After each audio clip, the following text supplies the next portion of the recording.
Everyone. तो guys अब हम लोग स्टार्ट करते हैं नेक्स्ट टॉपिक को, जो कि है आप लोगों का बायोट सेवर्ट लॉ।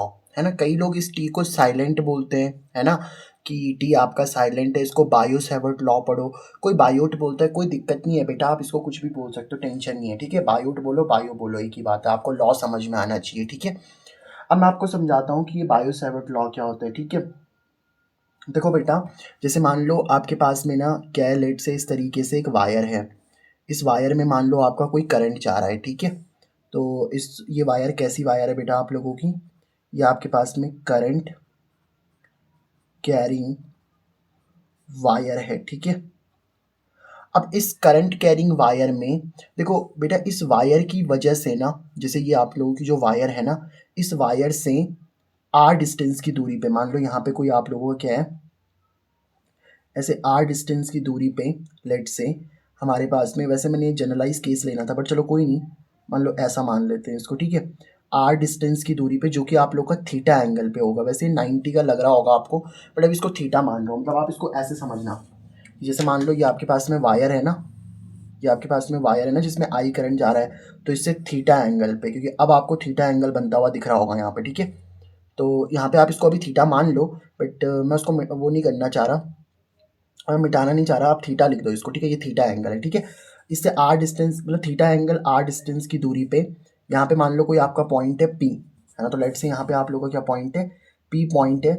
अगर इस पी पॉइंट पे आपको बताना है कितनी मैग्नेटिक फील्ड होगी, अगर आपको बताना है कि इस पी पॉइंट पे कितनी मैग्नेटिक फील्ड होगी। अच्छा, एक बात मैं आपको बता देता हूँ बेटा, जो मैग्नेटिक फील्ड होती है ना आप लोगों की, मैग्नेटिक फील्ड, उसको हम लोग बी से दिखाते हैं, और ये एक वेक्टर क्वांटिटी होती है, इसके इसलिए इसके ऊपर एरो लगाया जाता है, ठीक है। तो मैग्नेटिक फील्ड के लिए हम लोग क्या करते हैं, क्योंकि वेक्टर क्वांटिटी होती है ना, तो इसके ऊपर एरो लगा दिया जाता है। एक और चीज़ मेरे लिए आप इसके लिए याद कर लो बेटा, मैग्नेटिक फील्ड की जो एसआई यूनिट होती है ना, वो एसआई यूनिट क्या होती है बेटा आप लोगों की, टेस्ला होती है, टेस्ला, ठीक है।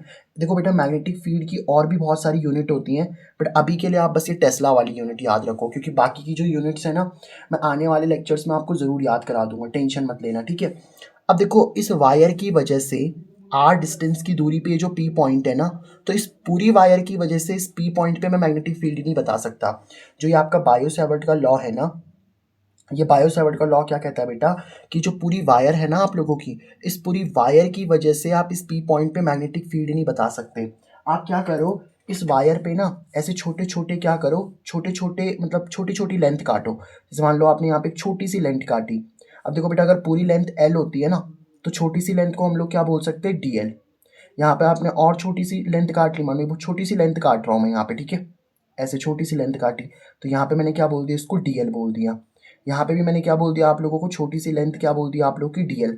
तो सोचो ऐसे डीएल डीएल डीएल लेंथ काटनी है आप लोगों को, मतलब आप पूरी वायर की वजह से तो नहीं बता सकते, बट अगर आप एक छोटी सी लेंथ काट लोगे क्या, डीएल, मतलब छोटा सा एलिमेंट ले लो, इसको बोलते हैं स्मॉल एलिमेंट डीएल, है ना, स्मॉल एलिमेंट डीएल।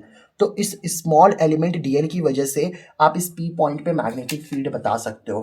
तो हमें बेसिकली क्या निकालनी है यहाँ पे, magnetic field, magnetic field at point P, magnetic field at point P.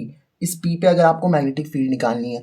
अच्छा देखो, आपने छोटा सा एलिमेंट डीएल लिया ना, तो अगर आपका एलिमेंट छोटा सा है ना डीएल, तो यहाँ पे बनने वाली जो मैग्नेटिक फील्ड होगी ना, वो भी छोटी सी होगी, डीबी। देखो, मैग्नेटिक फील्ड का सिंबल क्या होता है आप लोगों का, बी होता है, बट क्योंकि जो आपका एलिमेंट है वो छोटा सा एलिमेंट है ना डीएल, तो अगर एलिमेंट आप लोगों का छोटा सा है डीएल, तो मैग्नेटिक फील्ड भी क्या होगी आप लोगों की, छोटी सी होगी, dB magnetic field. Magnetic field vector quantity होती है, तो उसके ऊपर मैंने एरो लगा दिया। इतनी बात समझ में आ रही है बेटा आपको। तो यहाँ पे छोटी सी मैग्नेटिक फील्ड क्या बन जाएगी बेटा आप लोगों की, डीबी बन जाएगी, ठीक है। छोटी सी मैग्नेटिक फील्ड क्या बन जाएगी आपकी, डीबी मैग्नेटिक फील्ड बनेगी। अभी डीबी मैग्नेटिक फील्ड पता क्या होती है आप लोग की, इसकी वैल्यू होती है म्यू नॉट बाई 4 पाई। अभी समझाऊंगा सारी टर्म्स को, टेंशन मत लेना, एक एक टर्म्स को समझाऊंगा आपको, ठीक है। इसकी वैल्यू होती है mu not by 4 pi I DL vector. अब आप बोलोगे कि सर आपने लेंथ को वेक्टर क्यों लिया, लेंथ वेक्टर थोड़ी ना होता है, लेंथ तो स्केलर क्वांटिटी होती है ना। जैसे मान लो ये रॉड है आप लोगों की, अब इस रॉड की लेंथ बतानी है, तो ये 5 मीटर की है, तो लेंथ कैसी क्वांटिटी है बेटा आप लोगों की, लेंथ आपकी कैसी क्वांटिटी है सर, लेंथ आपकी 5 मीटर, तो ये लेंथ कैसी क्वांटिटी, देखो ये लेंथ के लिए डायरेक्शन वगैरह नहीं बतानी पड़ती ना, ये तो सिर्फ स्केलर क्वांटिटी है। बट यहाँ पे मैंने जो ये डीएल लेंथ ली है ना, इसके ऊपर मैंने वेक्टर लगाया। आप बोलोगे सर इसके ऊपर वेक्टर क्यों लगाया आपने? मुझे एक बात बताओ बेटा, मैंने आपको ना जब सबसे फर्स्ट लेक्चर बताया था ऑरेस्टेड का एक्सपेरिमेंट, उस पर मैंने एक बात बताई थी कि जैसे अगर आपकी वायर में करंट जा रहा है ना, आई करंट, तो आपका जो मैग्नेटिक कंपास होता है ना, जो आप लोगों का क्या था, मैग्नेटिक कंपास था। तो पहले तो मैग्नेटिक कंपास की जो नीडल होती है वो एकदम सीधी होती है, लेकिन अगर इस मैग्नेटिक कंपास को मैं एक वायर में अगर करंट जा रहा है ना, ये करंट कैरिंग वायर है, कैसी वायर है आप लोगों की, ये करंट कैरिंग वायर है। तो अगर किसी वायर में आप लोगों का आई करंट जा रहा है ना, और उसके सामने अगर आप मैग्नेटिक कंपास को रख देते हो, तो मैग्नेटिक कंपास की नीडल क्या हो जाती थी आप लोगों की, डिफ्लेक्ट हो जाती थी। मैग्नेटिक कंपास की नीडल क्या हो जाती थी, डिफ्लेक्ट हो जाती थी। और इसी डायरेक्शन में क्यों डिफ्लेक्ट हुई, वो मैंने आपको बताया था ना, एम्पियर का स्विमिंग रूल बताया था मैंने। एम्पियर का स्विमिंग रूल क्या कहता था कि जिस डायरेक्शन में आपका करंट जा रहा है ना, उस डायरेक्शन में, जैसे इस डायरेक्शन में करंट जा रहा है, इस डायरेक्शन में आप एक स्विमर को बना दो। तो इस डायरेक्शन में जब आप एक स्विमर को बनाओगे ना, ऐसे स्विमर मतलब तैर रहा है स्विमर, ठीक है, इस तरीके से स्विमर है आप लोगों का। अब देखो स्विमर का लेफ्ट हैंड ये है कि नहीं आप लोगों का, और राइट हैंड ये होगा, सोचो ना। आप जिस डायरेक्शन में करंट जा रहा है उस डायरेक्शन में आप एक स्विमर को बना दो, ये इसका लेफ्ट हैंड, ये इसका राइट हैंड, तो लेफ्ट की तरफ हमेशा डिफ्लेक्शन होगा।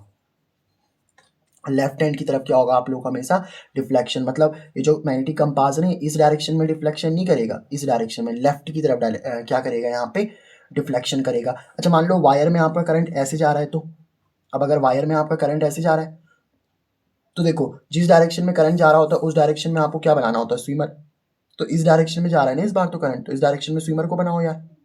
तो इस डायरेक्शन में बेटा जब आप स्विमर को बनाओगे, है ना, इस डायरेक्शन में जब आप स्विमर को बनाओगे तो ये इसका लेफ्ट हैंड रहेगा, ये इसका राइट हैंड रहेगा।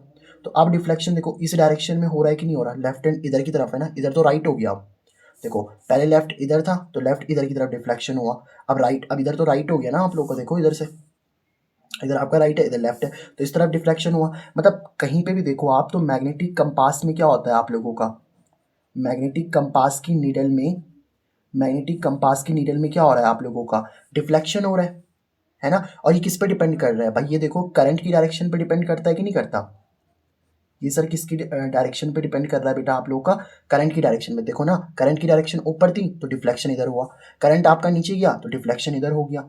लेकिन करंट कैसी क्वांटिटी होती है बेटा, करंट तो आप लोगों की स्केलर क्वांटिटी होती है। मतलब मैं करंट के ऊपर तो ऐसे वेक्टर लगा नहीं सकता ना, देखो इसलिए मैंने करंट के ऊपर वेक्टर नहीं लगाया, करंट तो स्केलर क्वांटिटी होती है ना, उसके ऊपर एरो थोड़ी ना लगा सकते हैं। लेकिन करंट की डायरेक्शन पे देखो, करंट की डायरेक्शन पे मैग्नेटिक कंपास क्या कर रहा है, डिफ्लेक्शन कर रहा है। भाई मैग्नेटिक कंपास की नीडल डिफ्लेक्ट हो रही है, इसका मतलब मैग्नेटिक फील्ड है ना, मैंने आपको बताया था। अगर मैग्नेटिक कंपास की नीडल डिफ्लेक्ट हो रही है, अगर सीधी की सीधी पड़ी है तब तो कोई डिफ्लेक्शन नहीं है, कोई मैग्नेटिक फील्ड नहीं है। बट अगर मैग्नेटिक कंपास की नीडल डिफ्लेक्शन हो रही है तो मैग्नेटिक फील्ड होती है ना आप लोग की। तो यहाँ पे क्या हो जाएगी बताओ आप लोग की, कुछ ना कुछ मैग्नेटिक फील्ड होगी। तो देखो करंट की डायरेक्शन पलटने से मैग्नेटिक फील्ड की डायरेक्शन भी तो पलट रही है, पहले इधर की तरफ थी अब इधर की तरफ थी। तो इसका मतलब करंट की डायरेक्शन पे तो डिपेंड कर रही है मैग्नेटिक फील्ड। बट करंट को तो हम, अब देखो जो चीज़ डायरेक्शन पे डिपेंड करती है, जो चीज़ आपकी डायरेक्शन पे डिपेंड करती है वो वेक्टर होनी चाहिए। तो करंट को तो हम वेक्टर ले नहीं सकते, इसलिए जो मैंने क्या बोला कि जो आपका डीएल है ना, डीएल, इस डीएल को हमने, लेंथ को हमने वेक्टर बोल दिया। और ये जो डीएल होगा ना आप लोगों का, ये हमेशा करंट की डायरेक्शन में होगा। जैसे करंट देखो ऊपर जा रहा था ना, तो डीएल की डायरेक्शन भी क्या होगी आप लोग की, ऊपर की तरफ ही होगी। जैसे यहाँ पे देखो करंट आपका नीचे जा रहा है, तो डीएल की डायरेक्शन भी क्या होगी, आपका जो डीएल काटा ना आपने, छोटा सा एलिमेंट डीएल काटा, उसकी डायरेक्शन भी किधर होगी, नीचे की तरफ ही होगी। तो इस बात को हम सबसे पहले नोट कर लेते हैं कि जो आपका डीएल होगा ना, डीएल वेक्टर, वेक्टर ले रहे तो डायरेक्शन तो होगी इसकी, तो DL vector will always be in the direction of, किसकी डायरेक्शन में होगा बेटा आप लोगों का, ये करंट की डायरेक्शन ऑफ करंट। करंट की डायरेक्शन में हमेशा आपको डीएल वेक्टर मिलेगा। मतलब जिधर आप देखो, जैसे ऊपर की तरफ आपका डीएल, देखो ऊपर की तरफ करंट जा रहा है ना आपका, तो डीएल भी किधर की तरफ जा रहा होगा आप लोगों का, डीएल वेक्टर भी ऊपर की तरफ ही होगा। मतलब ये जो डीएल वेक्टर है ना आप लोगों का, वो भी ऊपर की तरफ ही होगा। अच्छा, DL vector cross r vector, देखो अब यहाँ पे क्रॉस क्यों लिया मैंने, आपको क्या बोला, मैग्नेटिक फील्ड कैसी क्वांटिटी होती है बेटा, मैग्नेटिक फील्ड आपकी वेक्टर क्वांटिटी होती है। और आपने इतना पढ़ा है ना कि अगर आपके पास में कभी भी ए क्रॉस बी लिखा है, जैसे मान लो यहाँ पे एक ए वेक्टर है आप लोगों का, और यहाँ पे आपका बी वेक्टर है, और ए वेक्टर और बी वेक्टर के बीच का एंगल कितना है, थीटा। तो इसको कैसे लिख सकते हो आप लोग, ए क्रॉस बी को हम लोग लिख सकते हैं sir a b sine theta. पहले ए लिखो, फिर बी लिखो, फिर साइन थीटा लिखो। और अगर आपके पास में कभी भी लिखा है ए वेक्टर डॉट में कितना, बी वेक्टर, तो ए वेक्टर डॉट बी वेक्टर लिखा है ना, तो उसको क्या लिख सकते हैं बेटा हम लोग, ए बी कॉस थीटा लिख सकते हैं। समझे आप इस बात को, है ना। तो अब देखो यहाँ पे डीएल वेक्टर क्रॉस, अब एक बात याद रखना, जब भी क्रॉस किया जाता है ना आप लोगों का, जब भी क्रॉस प्रोडक्ट होता है तो क्रॉस प्रोडक्ट से हमेशा वेक्टर आंसर आता है। जैसे दो वेक्टर है मेरे पास में, ए वेक्टर है और मेरे पास में बी वेक्टर है, तो वेक्टर को मल्टीप्लाई करने के दो तरीके हैं, या तो आप क्रॉस मल्टीप्लाई करो, इसको बोलते हैं क्रॉस मल्टीप्लीकेशन। जो ऊपर वाला लिखा है ना मैंने, इसको हम लोग क्या बोलते हैं यहाँ पे, क्रॉस मल्टीप्लीकेशन। 11 तो बर्बाद है आपकी, कोई बात नहीं बेटा, सिखा दूंगा मैं, टेंशन मत लो आप। और इसको क्या बोलते हैं हम लोग, डॉट प्रोडक्ट। तो याद रखना, क्रॉस से हमेशा वेक्टर आंसर आता है, डॉट से कैसा आंसर आता है आप लोगों का, स्केलर आता है। तो अगर क्रॉस है ना यहाँ पे, तो देखो मैग्नेटिक फील्ड कैसी क्वांटिटी है, वेक्टर क्वांटिटी। तो अगर वेक्टर है तो ऑब्वियसली बात है क्रॉस लिखना पड़ेगा ना। और ये आर क्या है, देखो आर इस डायरेक्शन में, इसीलिए मैंने वेक्टर लिख दिया। तो mu not by 4 pi I D l vector cross r vector upon में कितना आ जाता है बेटा आप लोगों का, अपॉन में आ जाता है आर क्यूब। अब देखो ये जो मैंने फॉर्मूला लिखा है ना आप लोगों का, मैंने हमेशा बताया आप लोगों को, जब भी ये एरो वाला फॉर्मूला होता है ना आप लोगों का, ये एरो वाला फॉर्मूला क्या बताता है आप लोगों को, डायरेक्शन बताता है। ये एरो वाला फॉर्मूला तो हमेशा डायरेक्शन बताएगा आपको। अब अगर मान लो, देखो डायरेक्शन कैसे बताएगा, एक बात बताओ, मैंने आपको हमेशा डायरेक्शन बताने के लिए बताया ना कैसे निकालते हैं। डायरेक्शन बताने के लिए क्या करते हैं बेटा, आप डीएल, जिधर आपका डीएल वेक्टर होता है उधर फिंगर रखते हो। देखो जिधर आपका डीएल वेक्टर है ना, उधर आपको फिंगर रखनी है और कल करनी है दूसरे वेक्टर की तरफ। मतलब पहले वेक्टर में आपको फिंगर्स को रखना है और दूसरे वेक्टर की तरफ फिंगर को कल करना है। देखो मैं आपको समझाता हूँ कैसे, इसको समझते हैं। जैसे मान लो आई करंट आप लोग का ऊपर जा रहा है ना, ऐसे आई करंट आपका ऊपर जा रहा है। अब अगर आई ऊपर है तो मैंने कहा जिस डायरेक्शन में करंट होगा उसी डायरेक्शन में क्या होगा बेटा, आपका डीएल भी होगा। साथ में यहाँ पे कितना आ जाएगा आप लोगों का आर, और यहाँ पे थीटा एंगल है, ठीक है। अब क्योंकि मैं आर क्यों ले रहा हूँ यहाँ पे, आर में देखो मैंने आर यहाँ लिए ना, कोई दिक्कत नहीं, आप आर को ऐसे भी ले सकते थे। अब अगर आपको डायरेक्शन निकालनी, क्योंकि ये वाला फॉर्मूला तो आपको डायरेक्शन देगा ना, तो डायरेक्शन को निकालने के लिए मैंने क्या कहा, जो पहला वेक्टर है उसमें फिंगर्स को रख दो आप लोग। तो जो पहला वाला वेक्टर है उसमें मैंने फिंगर को रखा और आर की तरफ घुमाओ। देखो आर इधर है ना आप लोगों का, आर तो इधर की तरफ है। तो देखो ये डीएल डीएल देखो डीएल भी ऊपर ही होगा कि नहीं होगा, मैंने कहा ना जिस डायरेक्शन में करंट होगा उसी डायरेक्शन में आपका डीएल होगा। तो जो पहला वेक्टर होता है उसमें फिंगर को रखो, तो पहले वेक्टर में फिंगर को रखा और आर की तरफ घुमाओ। आर इधर है ना, आर इधर है ना, तो डीएल से आर की तरफ, क्योंकि ऊपर जा रहा है ना आप लोगों का, ऊपर जा रहा है तो डीएल से आर की तरफ घुमाओगे, और डीएल से आर की तरफ घुमाओगे, डीएल से आर की तरफ घुमाओगे तो देखो आपका थंब किधर जा रहा है, डीएल से आर की तरफ घुमाओगे तो थंब किधर जा रहा है, इनवर्ड। डीएल से आर की तरफ जाओगे तो थंब किधर जा रहा है आप लोगों का, इनवर्ड। यानी कि यहाँ पे डायरेक्शन कैसी है बेटा आप लोगों की, मैग्नेटिक फील्ड की डायरेक्शन यहाँ पे इनवर्ड है। कि समझ में आया कैसे निकाली मैंने डायरेक्शन। देखो बेटा थंब, देखो मैंने क्या बोला आप लोगों को, जिधर करंट जा रहा है उधर आप लोगों को फिंगर रखना है और आर की तरफ घुमाना है। तो थंब किधर जा रहा है, इनवर्ड ही तो जा रहा है आप लोगों का। क्या इतनी बात समझ में आई बेटा आप लोगों को, क्या इतनी बात में कोई दिक्कत है बताओ, क्या इतनी बात में कोई दिक्कत है बेटा, बताओ इतनी बात में दिक्कत है। अच्छा अगर मान लो कि आप लोगों का करंट इस तरीके से नीचे जा रहा होता, लेट से करंट आपका नीचे जा रहा है, आई करंट, और ये आर डिस्टेंस यहाँ पे, अब बताओ इधर कितनी आई थी, इनवर्ड आई थी ना मैग्नेटिक फील्ड, इधर तो इनवर्ड आई थी। अब देखो करंट कहाँ जा रहा है आप लोगों का, नीचे, तो जिस डायरेक्शन में करंट जा रहा है उस डायरेक्शन में फिंगर को रखो। जिस डायरेक्शन में करंट जा रहा है उस डायरेक्शन में मैंने किसको रख दिया बेटा, फिंगर को रख दिया और आर की तरफ घुमाओ। तो जब आप देखो जिस डायरेक्शन में, देखो मैंने क्या कहा, देखो करंट इस डायरेक्शन में ना, तो जिस डायरेक्शन में करंट है उस डायरेक्शन में डीएल भी होगा। जिस डायरेक्शन में करंट होता है उसी डायरेक्शन में क्या होता है आप लोगों का, डीएल भी होता है। तो जिस डायरेक्शन में करंट है उसी डायरेक्शन में डीएल भी है ना आप लोगों का। देखो करंट नीचे है तो डीएल भी नीचे ही होगा। तो पहले वेक्टर में फिंगर को रखते हैं, तो पहले वेक्टर में मैंने फिंगर को रखा और आर इधर है तो आर की तरफ घुमाओ। तो जब आप डीएल से आर की तरफ घुमाओगे ना, डीएल से आर की तरफ, इस बार थंब कहाँ आ रहा है आप लोग का, आउटवर्ड। डीएल से आर की तरफ घुमाओगे ना, थंब कहाँ आ रहा है बेटा आप लोग का, आउटवर्ड। तो डीएल से आर की तरफ घुमाओगे तो थंब कहाँ आ रहा है आप लोग का, आउटवर्ड आ रहा है। तो इस केस में बेटा जो आपका थंब है ना, वो थंब कहाँ आ रहा है आप लोग का, आउटवर्ड आ रहा है। यानी कि आउटवर्ड को तो हम लोग इस तरीके से डॉट से दिखाते हैं। यहाँ समझ में आया ना, डीएल ऊपर था आपका तो डीएल में फिंगर को रखा, आर की तरफ घुमाया, इनवर्ड आया। डीएल इस बार नीचे आया तो नीचे फिंगर को रखा, आर की तरफ घुमाया तो फिंगर थंब कहाँ आया, आउटवर्ड आया। समझे इस बात को। अच्छा मान लो, चलो एक और केस ले लेते हैं। मान लो यहाँ पे आपका करंट ऊपर जा रहा है, ठीक है, लेट से करंट आपका ऊपर जा रहा है, आर इधर है आप लोगों का, इस बार थीटा एंगल यहाँ बन रहा है मान लो, है ना। समझ पा रहे हो बात को, ठीक है। अब देखना जरा, करंट आपका देखो जिस डायरेक्शन में करंट तो ऊपर जा रहा है ना, तो जिस डायरेक्शन में करंट उसी में डीएल भी हो गया, तो डीएल भी आपका ऊपर होगा कि नहीं होगा? यस सर, डीएल ऊपर है और आर इधर है, तो डीएल से आर की तरफ फिंगर घुमाना है, तो डीएल से आर की तरफ फिंगर घुमाओ, डीएल से आर की तरफ फिंगर घुमाओ, डीएल से आर की तरफ फिंगर घुमा रहे हो, थंब कहाँ आ रहा है आप लोग का? आउटवर्ड, तो थंब कहाँ आ जाएगा बेटा आप लोगों का? आउटवर्ड आ जाएगा। तो इस तरीके से आप लोग क्या निकाल सकते हो? डायरेक्शन को निकाल सकते हो। क्या ये वाली बात समझ में आई बेटा आप लोगों को? यहाँ तक के पॉइंट में कोई दिक्कत है तो बताओ मुझे, ठीक है? तो इस तरीके से आप लोगों को क्या फाइंड करनी है बेटा? डायरेक्शन फाइंड करनी है। बट ये फॉर्मूला तो आपको डायरेक्शन देगा ना, ये वाला फॉर्मूला तो क्या देगा बेटा आप लोगों को? डायरेक्शन देगा। अगर मान लो मुझे वैल्यू चाहिए, तो वैल्यू चाहिए तो आप इसके क्रॉस को खोल दो। देखो वैल्यू चाहिए तो ये वेक्टर वगैरह सब हट जाता है बेटा आप लोगों का, तो वेक्टर हट जाएगा तो सिर्फ डी बचेगा कि नहीं बचेगा? ओके सर, तो डी बचेगा आप लोगों का। अब देखो डी की वैल्यू क्या आ जाएगी? D B is equal to हो जाएगा म्यू नॉट बाई 4 पाई, साथ में आई चलेगा आप लोगों का। डी की वैल्यू कितनी आ जाएगी? Mu not by 4 pi i. अब देखो ये जो DL vector cross r vector लिखा हुआ है ना, अगर ए क्रॉस बी लिखा हुआ है, अभी बताया मैंने आप लोगों को, अगर ए क्रॉस बी लिखा हुआ है, अगर ए क्रॉस बी लिखा हुआ है तो पहले ए लिखो फिर बी लिखो, साइन थीटा लिखो। अब अगर डीएल लिखा है आर लिखा है, देखो ना डीएल वेक्टर क्रॉस में आर वेक्टर लिखा है, तो DL vector cross r vector का मतलब क्या हो जाएगा? DL r sine theta. तो इसका मतलब क्या हो जाएगा आप लोगों का? डीएल आर और साथ में साइन थीटा हो जाएगा आप लोगों का। समझे बात को? ए क्रॉस बी को खोल दिया ना मैंने इसको, तो क्रॉस को खोल दोगे तो देखो पहला वेक्टर डीएल, दूसरा वेक्टर आर और साइन थीटा। जैसे यहाँ ए क्रॉस बी को खोला, पहला vector a b sine theta, DL r sine theta upon में कितना? R cube. समझे इस बात को बेटा? अब देखो एक आर से एक आर की पावर कम हो जाएगी, मतलब खत्म हो जाएगी, तो डीबी का क्या फॉर्मूला बन चुका है आप लोगों का? तो डीबी का फॉर्मूला बन चुका है हमारे पास में म्यू नॉट बाई 4 पाई, साथ में कितना आ जाएगा आप लोगों का? I D L sine theta upon में कितना आ जाएगा बेटा आप लोगों का? R square. तो इतनी मैग्नेटिक फील्ड आप लोगों की निकलती है इस डीएल एलिमेंट की वजह से। जो आपका ये डीएल एलिमेंट है ना, ये स्मॉल एलिमेंट हमने डीएल लिया था ना, तो दिस इज द, ये आप बोल सकते हो ये आपकी मैग्नेटिक फील्ड किससे निकली है बेटा आप लोगों की? Magnetic field due to, magnetic field निकली है due to small element DL.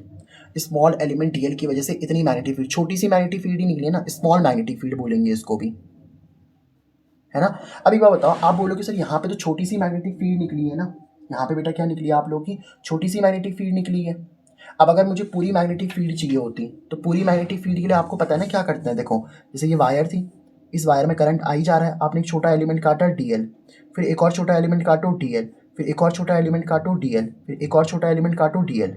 देखो मान लो पहले वाले डीएल की वजह से मैग्नेटिक फील्ड आई डीबी, दूसरे वाले मैग्नेटिक फील्ड की वजह से आई डीबी, तीसरे वाले की वजह से भी डीबी, चौथे वाले की, भाई देखो डीएल की वजह से मैग्नेटिक फील्ड डीबी आ रही है, इस डीएल की वजह से डीबी, इस डीएल की वजह से डीबी, इस डीएल की वजह से डीबी।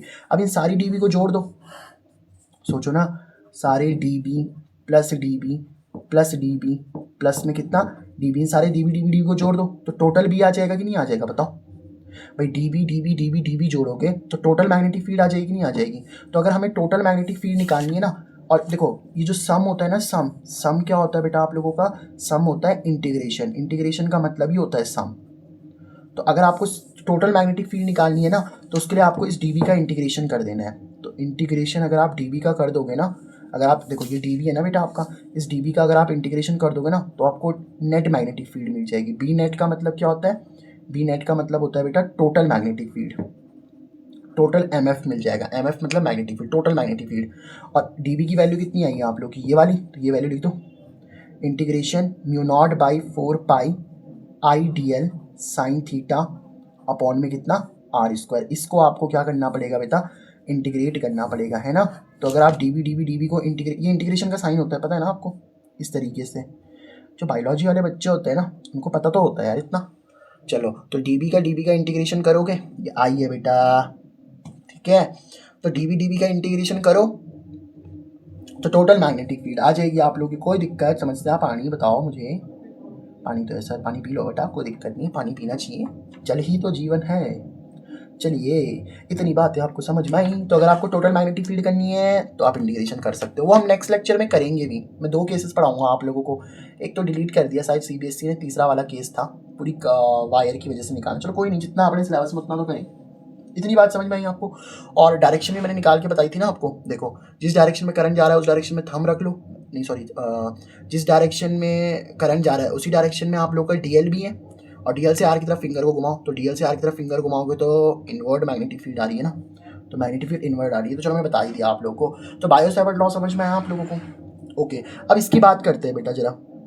अच्छा यहाँ पे देखो, ये जो थीटा है ना, थीटा थीटा किस किस के बीच का एंगल है। देखो आपने डीएल और आर को खोला तभी तो थीटा आया था, डीएल और आर को खोला तभी तो डीएल आर साइन थीटा है ना। तो थीटा किस किस के बीच का एंगल होता है बेटा, डीएल वेक्टर जो कि ऊपर की तरफ है और इधर की तरफ जो आर वेक्टर है, तो डीएल और आर के बीच का एंगल होता है। ये जो आपका डीएल वेक्टर है ना और ये जो आर वेक्टर है, इनके बीच का एंगल होता है। तो थीटा क्या है बेटा आप लोगों का, theta is the angle between, theta is the angle between, theta is the angle between, theta जो होता है ना आप लोगों का वो एंगल होता है किस किस के बीच का बेटा, theta is the angle between किस किस के बीच का एंगल है बेटा, DL vector, DL vector and r vector, DL vector और आर वेक्टर के बीच का एंगल होता है, ठीक है, थीटा।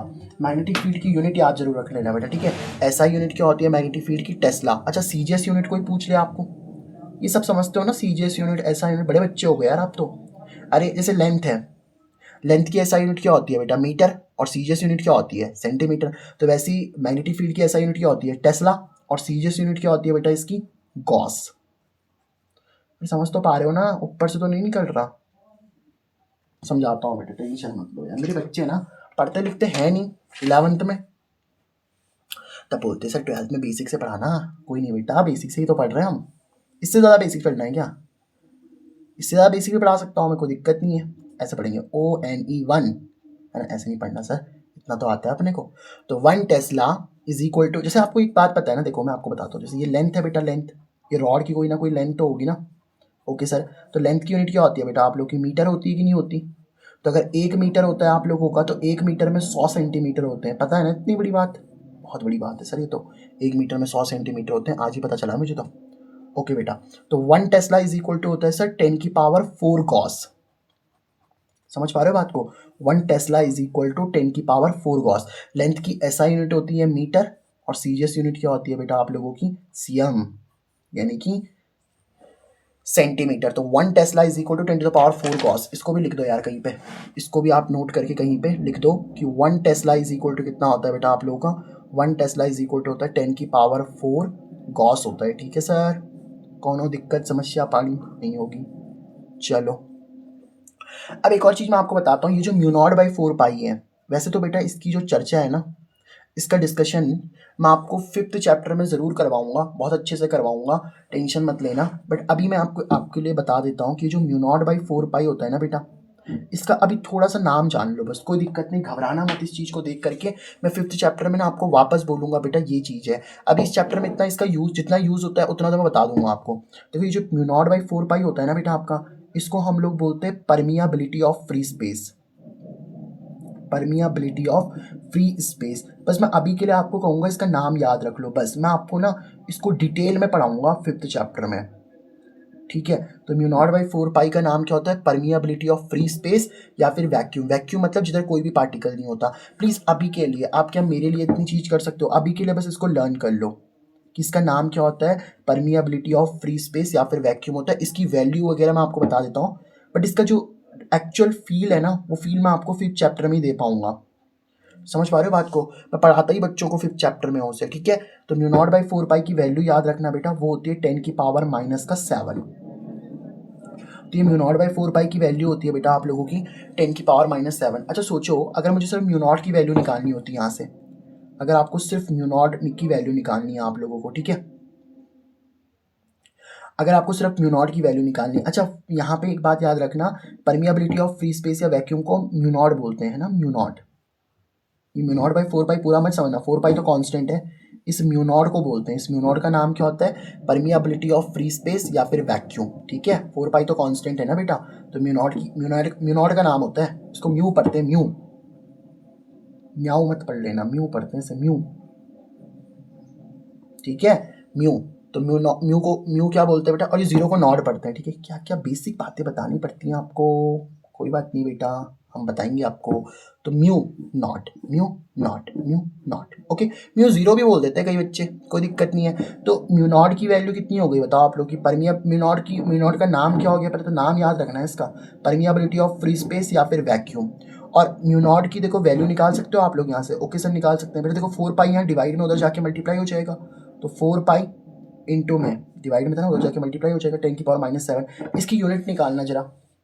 अब म्यू नॉट की यूनिट निकाल सकते हो आप लोग, यहाँ से निकल जाएगी इस फॉर्मूले से। देखो D B is equal to क्या है बेटा आप लोगों का, D B is equal to formula है mu not by 4 pi I D L sine theta upon में कितना आर स्क्वायर, यही फॉर्मूला है ना आप लोगों का। एक काम करो, म्यू नॉट की वैल्यू निकालनी है तो जो चीज़ें नीचे डिवाइड में होंगी वो इधर जाके मल्टीप्लाई हो जाएंगी, और जो मल्टीप्लाई में होंगी वो डिवाइड हो जाएंगी। मैं समझाता हूँ कैसे। देखो डी बी तो आपका ऐसे ही ठीक है, ये 4 पाई क्या है आप लोगों का, 4 पाई देखो यहाँ किस में आप लोग का डिवाइड में, इधर जाके मल्टीप्लाई हो जाएगा। आर स्क्वायर इधर डिवाइड में इधर जाके मल्टीप्लाई हो जाएगा, अपॉन इधर कितना आ जाएगा, डी एल देखो मल्टीप्लाई में था, आई देखो मल्टीप्लाई में था तो इधर डिवाइड में आ गया, डी एल मल्टीप्लाई में था तो इधर डिवाइड में आ गया, और साइन थीटा भी मल्टीप्लाई में था। ऊपर थे ना ये सारे के सारे, तो जो ऊपर थे वो नीचे आ गए, जो नीचे थे वो ऊपर आ गए।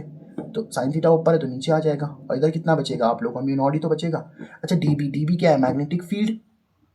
डी बी क्या होती है, मैं छोटी सी मैग्नेटिक फील्ड ना, अब छोटी हो चाहे बड़ी हो, मैग्नेटिक फील्ड की यूनिट क्या होगी, टेस्ला ही तो होगी। तो मैग्नेटिक फील्ड की यूनिट क्या हो जाएगी आप लोग की, टेस्ला। 4 पाई क्या है, 4 पाई कांस्टेंट है, कांस्टेंट की कोई यूनिट नहीं होती। अब जैसे 2 है, 2 की कोई यूनिट है क्या, नहीं है सर। आर क्या है बेटा, आर देखो डिस्टेंस है, यहाँ से लेके यहाँ तक की डिस्टेंस है, और डिस्टेंस की यूनिट क्या होती है बेटा आप लोग की, मीटर। तो डिस्टेंस की यूनिट क्या हो गई, मीटर, और स्क्वायर चल रहा है तो मीटर स्क्वायर लिख दो। अच्छा आई क्या होता है, करंट। करंट की यूनिट क्या हो जाएगी बेटा आप लोग की, करंट की यूनिट सबको पता होनी चाहिए, एम्पियर होती है, 3rd चैप्टर में मैंने पढ़ाया, करंट की यूनिट एम्पियर होती है। फिर से देखो डी एल, डी एल क्या है, लेंथ, डी एल क्या है, लेंथ है ना, लेंथ की यूनिट क्या हो जाएगी, मीटर। अब देखो साइन थीटा क्या है, साइन थीटा कांस्टेंट है, कांस्टेंट की कोई यूनिट होती नहीं है, तो बस अब यहाँ से म्यू नॉट की वैल्यू निकल जाएगी। देखो मीटर से मीटर, 1 मीटर कैंसिल हो जाएगा, तो क्या बच गया आप लोग का, टेस्ला मीटर, और अपॉन में कितना रहेगा आप लोगों का, एम्पियर। तो ये आपकी म्यू नॉट की यूनिट आ चुकी है, कितना, टेस्ला मीटर पर एम्पियर। तो कितनी क्या यूनिट आ चुकी है बेटा आपकी, टेस्ला मीटर पर एम्पियर। ऐसा नहीं है सिर्फ यही इसकी यूनिट होती है, और भी सारी यूनिट होती हैं, बट जब मैं आपको मैग्नेटिक फील्ड की वो यूनिट बताऊंगा ना, जब मैं आपको मैग्नेटिक फील्ड की वो यूनिट बताऊंगा तब मैं आपको ज़रूर उस चीज़ को डिस्कस करूंगा, ठीक है। तो अभी के लिए बस आप इसका नाम याद रखना म्यू नॉट का, जो कि होता है परमियाबिलिटी ऑफ फ्री स्पेस या फिर वैक्यूम। मैं आपको इस चीज़ को फील कराऊंगा 5th चैप्टर में कि म्यू नॉट एक्चुअल में होता क्या है, ठीक है। अब कल मैं इसके 2 लेक्चर और डाल दूंगा, और फिर आपके चैप्टर में 30 आई थिंक मैं ये सोच रहा हूँ 30 नवंबर तक मैं ये चैप्टर खत्म कर दूंगा आप लोगों का, ठीक है। 30 नवंबर तक ये चैप्टर हम खत्म करेंगे, और फिर वापस करंट इलेक्ट्रिसिटी के जो कुछ वीडियोस बचे हुए हैं उसको करेंगे। तो मैं आपको बोल रहा हूँ ना, इस दिसंबर तक मैं पूरा क्लास 12 फिजिक्स का सिलेबस खत्म कर दूंगा थ्योरी वाइज। जनवरी में तो हमें क्वेश्चंस वगैरह एनसीईआरटी के करने ही है। तब तक मिलते हैं नेक्स्ट वीडियो में, और अगर आपने चैनल को सब्सक्राइब नहीं किया दोस्तों के साथ शेयर करो, सब्सक्राइब करो यार, कर दो यार। चलो ये आपका बायो सेवर्ट लॉ है, पढ़ लेना।